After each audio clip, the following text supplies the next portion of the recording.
सभी का स्वागत है मेरे चैनल अध्ययन दीप पर।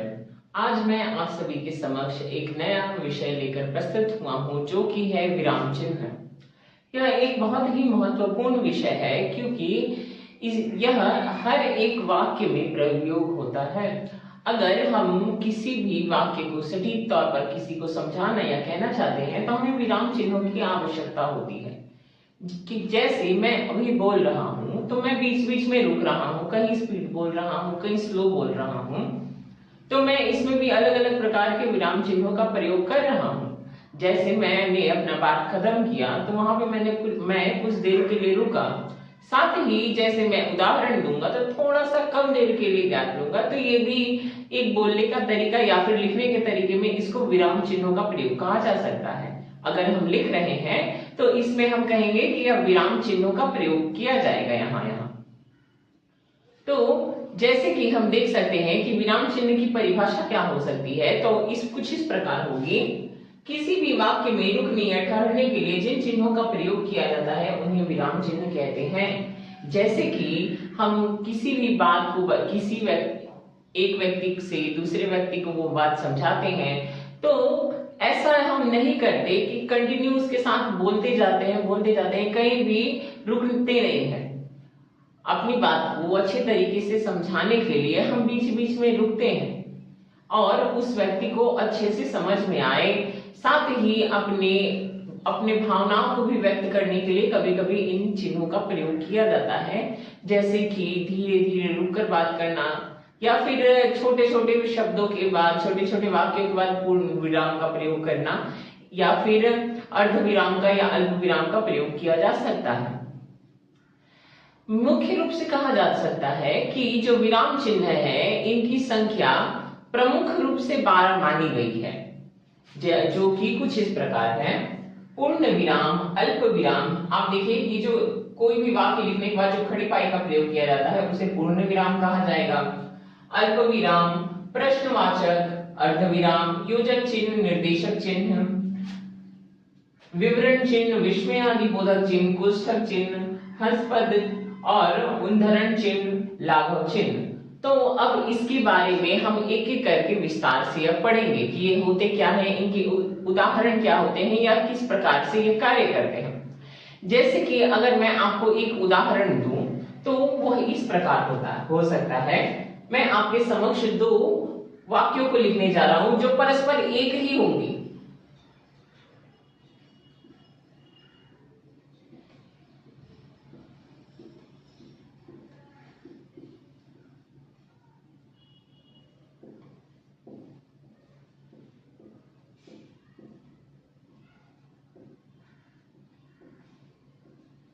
अगर आप देखिएगा तो ये दोनों वाक्य एक ही है।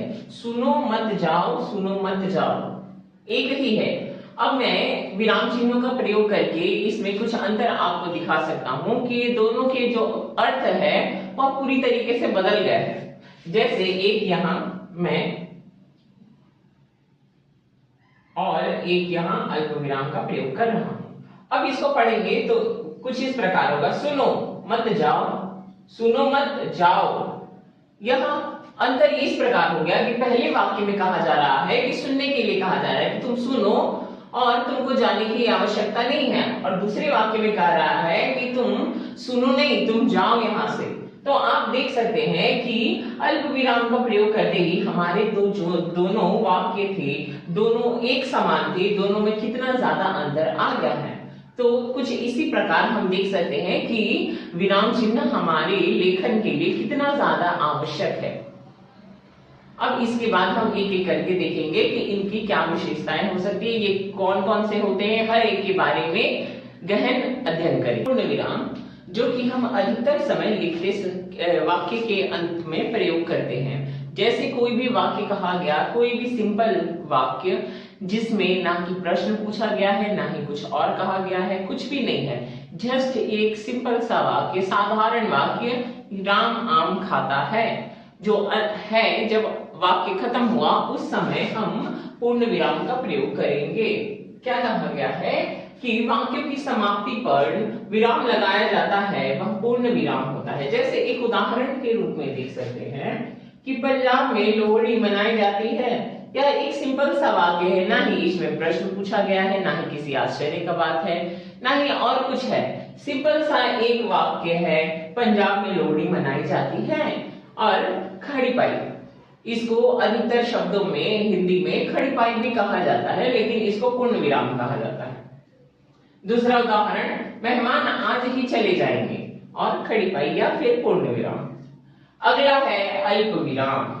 अल्प से ही आप समझ सकते हैं कि यह थोड़े समय के लिए प्रयोग किया जाता है। किसी भी वाक्य में थोड़े समय के लिए अगर हमें रुकना हो तो उस समय हम अल्प विराम का प्रयोग करते हैं। जैसे कि भाषा को लिखते समय बीच बीच में जहां कम समय के लिए रुकना होता है वहां अल्प विराम का प्रयोग करते हैं। जब भी हमें कुछ उदाहरण देने होते हैं बहुत सारे, जैसे यहाँ पे एक दिया हुआ है, मोहन, सरिता, मयंक तथा सोनल अच्छे मित्र हैं। तो यहाँ देखिए हम उदाहरण दे रहे हैं, तो ऐसा नहीं है कि पूर्ण विराम की तरह लंबे समय के लिए रुकेंगे। जैसे मोहन, सरिता, मयंक तथा सोनल मित्र है। तो ऐसे करने से क्या होगा कि हमारा जो वाक्य है वो बीच बीच में कट जाएगा। तो इसके लिए हम अल्प विराम का प्रयोग करेंगे कि मोहन, सरिता, मयंक, सोनल मित्र है। एक और, गंगा, यमुना, सरस्वती तथा गोदावरी पवित्र नदियां हैं। गंगा, यमुना, सरस्वती तथा गोदावरी पवित्र नदियां हैं। आप ध्यान से देख होंगे तो आपको पता चलेगा कि मैं पूर्ण विराम की तुलना में कम समय यहाँ रुक रहा हूँ। ये थोड़े समय के लिए, अल्प समय के लिए रुक रहा हूँ, इसीलिए इसे विराम कहा जाता है। अगला है प्रश्नवाचक, जिससे आप भली भांति वाकिफ होंगे। प्रश्नवाचक होता है कि अगर आप किसी भी वाक्य में किसी से प्रश्न कर रहे हैं या आपसे कोई प्रश्न कर रहा है तो उस प्रश्न के अंत में प्रश्नवाचक चिन्ह लगेगा, जिससे यह समझ में आएगा कि वह आपसे प्रश्न किया जा रहा है। जैसे प्रश्न पूछने के लिए वाक्यों की समाप्ति में प्रश्नवाचक चिन्ह लगाया जाता है। जब भी प्रश्न पूछे जाते हैं वैसे वाक्यों की समाप्ति में प्रश्नवाचक चिन्ह लगाया जाता है। जैसे, क्या यह काम कल तक पूरा हो जाएगा? यहाँ प्रश्न पूछा जा रहा है, इसलिए लास्ट में या अंत में प्रश्नवाचक चिन्ह। वह कौन सी कविता है जो तुम्हें पसंद है? अब यहाँ भी देखिएगा तो यहाँ अल्प विराम है, यहाँ पूर्ण विराम नहीं है, तो यह ऐसा हो जाता, वह कौन सी कविता है जो तुम्हें पसंद है? तो यहाँ वाक्य जो है वो कट जाएगा। तो इसके लिए ही हम अलग अलग चिन्हों का प्रयोग करेंगे। इसके आगे अगला देखेंगे हम अर्धविराम। अर्धविराम क्या होता है कि लिखते समय आधी बात कहने पर या बीच में रुकने पर इस चिन्ह का प्रयोग किया जाता है। अर्धविराम क्या होता है, मान लीजिए कि हम कोई भी बात कह रहे हैं, वह आधी है और हमको उसमें बाद में कुछ और ऐड करना है या जोड़ना है उस वाक्य में, तो हम वहां अर्धविराम का प्रयोग करेंगे। जैसे कि एक उदाहरण हम देखेंगे कि राजन बहुत दुबला पतला है लेकिन कमजोर नहीं है। यहाँ हम थोड़ी देर के लिए रुके और इसमें कुछ और बातें हमने जोड़ी। जैसे कि एक और एग्जाम्पल देख सकते हैं कि समय रहते जब परिश्रम नहीं किया अब क्यों पछता रहे हो। तो ये बात कहने का तरीका है। कुछ देर के लिए हम रुके और फिर हमने उसमें और भी बातें जोड़ी। तो ज्यादा देर के लिए रुक गए हम अगर, तो वह बात कट सकती है। तो कहने के जैसे पूर्ण विराम है, इसका आधा समय के लिए रुका जाता है। जैसे मान लीजिए, सिर्फ उदाहरण के लिए हम बता रहे हैं कि पूर्ण विराम के लिए लगभग 1 सेकंड रुकना पड़ता है, तो अल्प विराम के लिए आधे सेकंड या अर्ध विराम के लिए आधे सेकंड आप रुक सकते हैं। तो ये अर्ध विराम का एक उदाहरण है। जैसे समय रहते जब परिश्रम नहीं किया अब क्यों पछता रहे हो। अगला है योजक चिन्ह। विपरीत या समान युग्म शब्द के बीच में चिन्ह जो लगाया जाता है वह योजक चिन्ह होते हैं। अगर कोई भी दो शब्द है वह एक दूसरे के विपरीत है या विलोमार्थी शब्द है, या फिर कोई भी दो शब्द है जो कि समान है, जैसे उदाहरण के लिए यहां दे सकते हैं विपरीत के लिए राजा रानी, भाई बहन,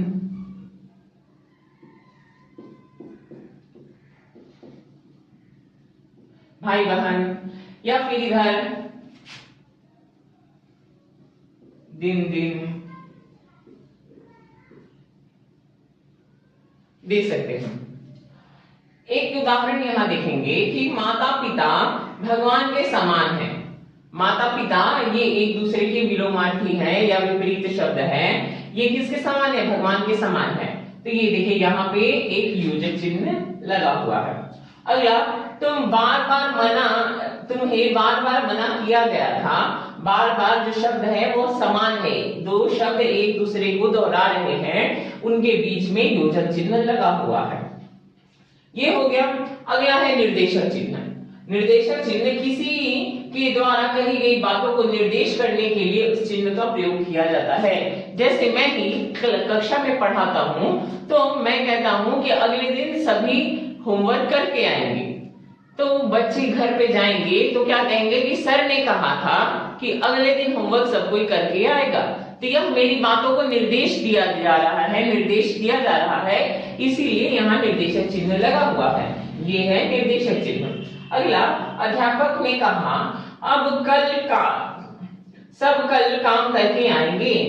तो ये क्या है कि ये अध्यापक की कई बातें हैं, इन बदला भी नहीं जा सकता, क्योंकि ये अध्यापक ने कहा है। लिखा हो सकता किसी और ने कहा हो, लिखा हो, परंतु यह केवल अध्यापक नहीं है।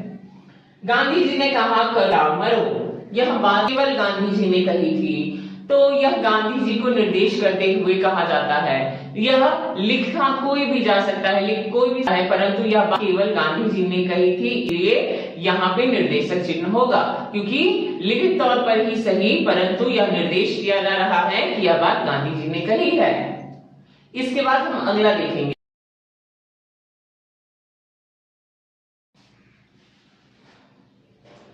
अगला है विवरण चिन्ह। अब देखेंगे विवरण चिन्ह के बारे में। इसके नाम से ही पता चल रहा है कि विवरण, अगर किसी के बारे में विस्तार से बताना हो, या फिर कोई ऐसा सब्जेक्ट है या फिर कोई ऐसा टॉपिक है जिसके बारे में विस्तार से हमें किसी को बताना है या उसको जानकारी देनी है, तो उसको विवरण कहते हैं। और इन्हीं छोटे छोटे विषयों के सामने विवरण चिन्ह का प्रयोग होता है। जैसे यहाँ देखेंगे कि विवरण चिन्ह, मुझे इसके बारे में ही विस्तार से बताना है, तो इसके सामने विवरण चिन्ह का प्रयोग किया गया है। किसी भी चीज या तथ्य तथा विस्तृत ब्यौरा या वर्णन करने के लिए इस चिन्ह का प्रयोग किया जाता है। अगर हमें कोई भी विषय है उसको विस्तार से या विस्तृत तौर पर किसी को समझाना है, तो इसके लिए हम विवरण चिन्ह का प्रयोग करते हैं। जैसे उदाहरण के लिए देखेंगे, जैसे संज्ञा के 5 भेद होते हैं, तो देखिए संज्ञा के 5 भेद मैंने बोल दिए। अब इसके बारे में मुझे विस्तार से समझाना है कि संज्ञा के कौन कौन से 5 भेद होते हैं। जातिवाचक संज्ञा, व्यक्तिवाचक संज्ञा, भाववाचक संज्ञा, समूहवाचक संज्ञा, द्रव्यवाचक संज्ञा। तो ये मेरा विषय क्या था, संज्ञा के कितने भेद होते हैं या फिर संज्ञा के 5 भेद होते हैं, मेरा विषय यह था। लेकिन विस्तार से उनके भेदों को भी बताना यह मेरे विवरण का एक भाग था, तो इसीलिए मैंने वहां पर विवरण चिन्ह का प्रयोग किया। आगे देखेंगे कि राजेश के 2 बेटे हैं, रोहन और निदेश। अब राजेश के बेटे हैं, अब ये तो कहना केवल यहीं तक सही था कि राजेश के 2 बेटे हैं, लेकिन मुझे उन दोनों बेटों के बारे में भी विवरण देना था, तो इसीलिए मैंने वहां उन दोनों का नाम प्रस्तुत किया। अब आगे देखेंगे कि आगे कौन सा चिन्ह है। आगे है विस्मयादि बोधक चिन्ह, इसको इंग्लिश में एक्सक्लेमेशन मार्क कहते हैं। अगर विस्मय हो, हर्ष हो, शोक हो, प्रशंसा हो, चेतावनी देनी हो, घृणा हो इत्यादि और भी मनोभाव यानी कि मन की भावनाओं के लिए जो कि अचानक से प्रकट होते हैं, इनके लिए हम विस्मयादि बोधक चिन्ह का प्रयोग करते हैं। जैसे कि एक उदाहरण देखेंगे, वाह कितना सुंदर बगीचा है। यह अचानक से मन के भाव है जो कि प्रकट हो गए हैं, इसीलिए यहाँ विस्मयादि बोधक चिन्ह का प्रयोग हुआ है कि वाह कितना सुंदर बगीचा है। सावधान, आगे गहरी खाई है। यह क्या है? ये मन के भाव है जो कि अचानक से प्रकट होते हैं। खुशी हो, दुख हो, घृणा हो, उत्साह हो, हर्ष हो, इन सभी के समक्ष विस्मयादि बोधक चिन्ह का प्रयोग किया जाता है। अगला देखेंगे कोष्ठक या ब्रैकेट। ठीक है, किसी वाक्य में प्रयोग किए गए कठिन शब्दों का अर्थ प्रकट करने के लिए या दिए गए नाम को स्पष्ट करने के लिए इन चिन्हों का प्रयोग किया जाता है। जैसे तिरंगे के कितने रंग हैं, या फिर तिरंगे के रंग ब्रैकेट में सफेद, केसरिया और हरा। तो वही ब्रैकेट का क्या अर्थ है, अगर मैंने कोई कठिन शब्द बोल दिया उसके अर्थ को प्रकट करने के लिए हम क्या करेंगे, एक ब्रैकेट लगाएंगे और उसका सरल सा अर्थ उस ब्रैकेट में लिख देंगे, जो कि आम लोगों के लिए समझना आसान हो जाए। जैसे मैंने वहां कहा कि तिरंगे के रंग ब्रैकेट में बाकी उन रंगों का जिक्र भी कर दिया कि कौन कौन से रंग। अगला है हंसपद चिन्ह या त्रुटिपूरक चिन्ह।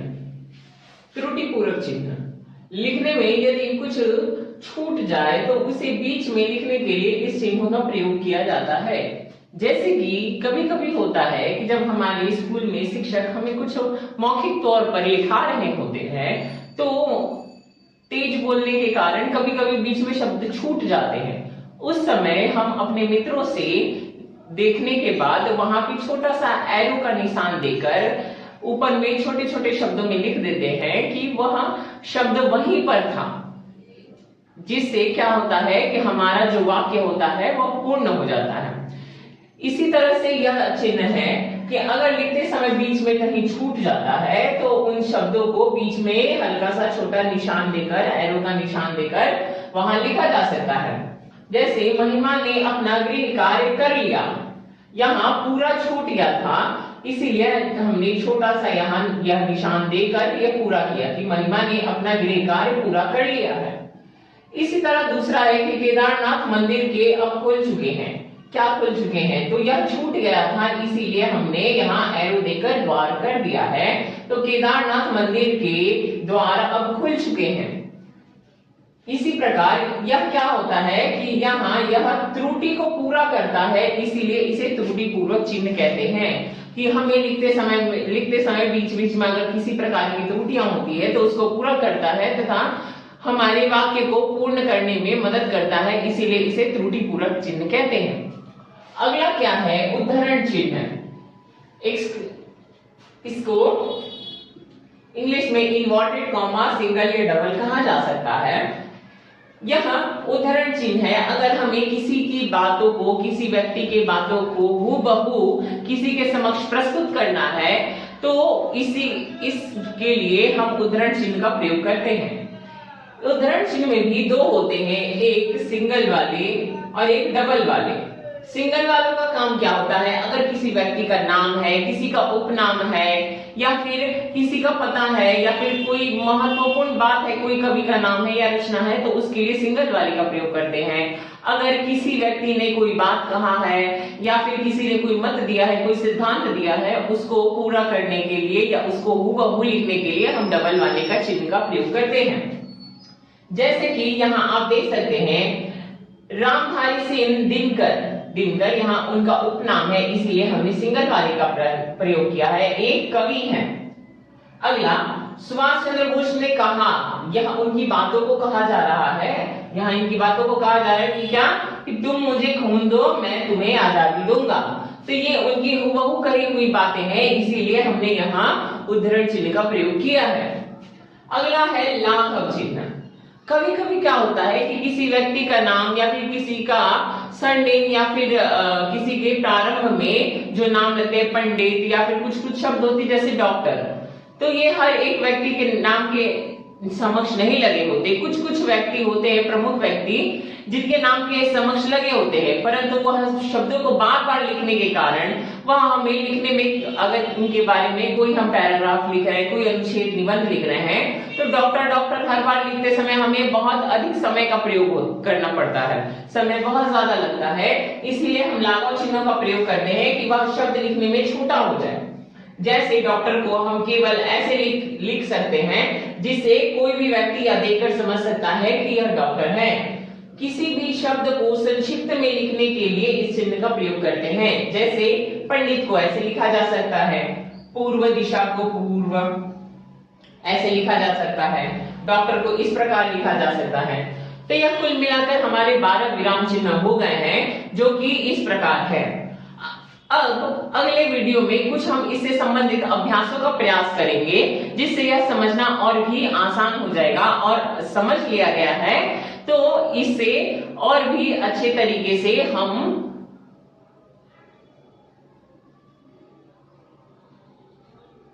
समझ लिया गया है तो इसे और अच्छे से हम प्रयोग कर सकें। आज की वीडियो में केवल इतना ही। अगर आपको किसी प्रकार का कोई किसी प्रकार की कोई समस्या आ रही है, या फिर आपको हमसे संबंधित कोई भी जानकारी या किसी और विषय से संबंधित कोई भी जानकारी चाहिए, तो आप कमेंट कीजिए। धन्यवाद।